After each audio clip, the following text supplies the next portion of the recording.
So the Founders Award each year is given to two alumni who have made extraordinary contributions to the health of the school, the institution itself.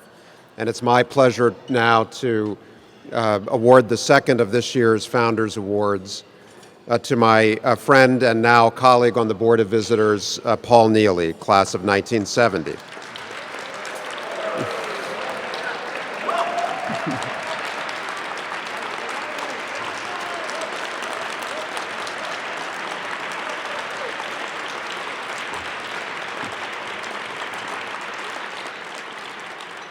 So I've gotten to know Paul over the last couple of years, and I recognize that many of you know him more deeply, but I have really enjoyed this relationship and benefited from his mentorship at coming into the school enormously. And so I wanted to take a few minutes just to say why I'm so pleased that he's being honored in front of all of you today.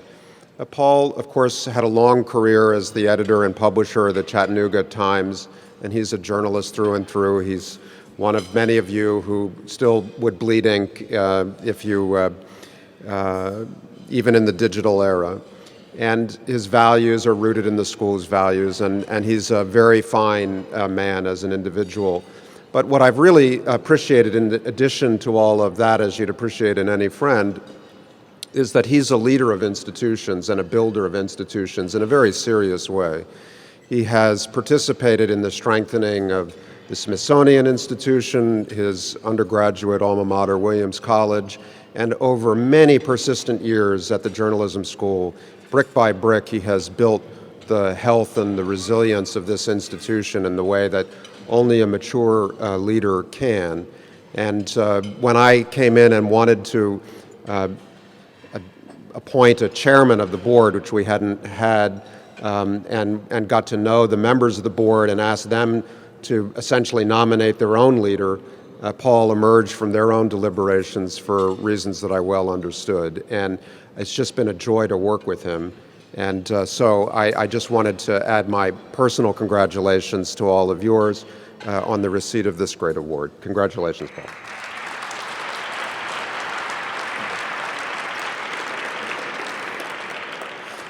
As someone who spent several years as a copy editor, I should note that the Founders Medal is actually made of glass. I'm honored to have this. I have supported the graduate school for two reasons, the past and the future. The past, it gave me a great head start into my life in journalism. I owe it a debt for that, and I try to pay off my debts. For the future, this school has been the gold standard for not just journalism education, but for journalism. And I would like this year's class graduating, when they come back for their 45th reunion, as I am this year, I'd like the school still to be in that position. You could see it last week when you saw those headlines about our school, thanks to the work that Steve and Sheila Cornell did on the Rolling Stone project.